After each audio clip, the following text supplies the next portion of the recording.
আসসালামু আলাইকুম ফ্রেন্ড, আমি Masudur Rahman direct selling and technical চ্যানেলের পক্ষ থেকে সকলকে জানাই ধন্যবাদ। এর আগে আমি একটি ভিডিও আপলোড দিয়েছিলাম, সেটি ছিল ইউটিউব ভিডিও কিভাবে আপনি জুম করবেন। আর আজকের ভিডিওটি হচ্ছে যে ইউটিউব ভিডিও আপনি কিভাবে ডাউনলোড করবেন এবং সেটি ফোন স্টোরেজে নয়, ডাইরেক্টলি মেমোরি কার্ডে। ঠিক আছে, তো স্কিপ করবেন না, পুরো ভিডিওটা দেখতে থাকুন, তাহলে বুঝতে পারবেন। তো চলুন কথা না বাড়িয়ে ভিডিওটি শুরু করা যাক। Direct selling and technical. এখন আমি মোবাইল স্ক্রিনে চলে এসেছি। তো সর্বপ্রথম কি করব, আমরা ইউটিউবটা ওপেন করে নেব। ইউটিউবটা ওপেন করা হয়ে গেলে আপনার দেখুন চ্যানেলের লোগো আছে কোণে, ডান দিকের কোণে, সেই লোগোতে আপনি ক্লিক করবেন।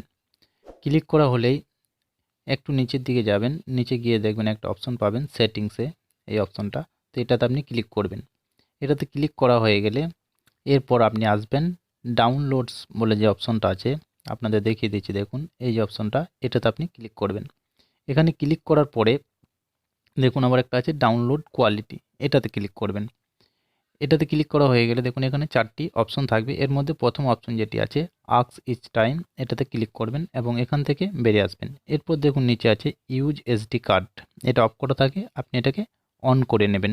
ঠিক আছে, অন করা হয়ে গেলে আপনাকে কী করতে হবে, দেখুন একটু নিচে দিয়ে যাবেন, অপশন আছে আবার, এটা অন করে নিলেন। এরপর দেখুন নিচে দেখতে পাচ্ছেন অ্যাভেলেবেল স্টোরেজ, তো আমার দেখুন এখানে মোবাইল স্টোরেজ যেটা আছে সেটা 0 MB ইউজ করা আছে। ঠিক আছে, কারণ আমার এটা এসডি কার্ডে করা আছে।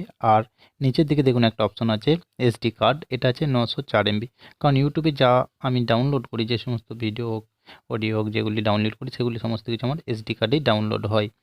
এরকম যদি করে রাখেন তাহলে আপনার ফোন স্টোরেজ লোড হবে না। এই ছিল আজকের ভিডিও। তো আশা করছি ভিডিওটা আপনাদের ভালো লেগেছে। যদি ভালো লেগে থাকে তাহলে অবশ্যই একটা লাইক, কমেন্ট এবং শেয়ার করবেন। এতে কি হয়, আমাদের ভিডিও বানানোর উৎসাহ আরও বেড়ে যায়। আর চ্যানেলে নতুন হয়ে থাকলে চ্যানেলটি অবশ্যই সাবস্ক্রাইব করে রাখবেন। তাতে কি হবে, এর পরবর্তীকালে যে সমস্ত ভিডিও আমি আপলোড দেব সেগুলি নোটিফিকেশন আপনি সবার আগে পেয়ে যাবেন। আরেকটা কথা আমি সবসময় বলে থাকি, যদি আপনার চিন্তার পরিবর্তন হয় তাহলে আপনার জীবনও পরিবর্তন হবে।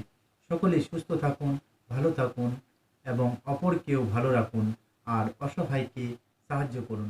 Thank you so much.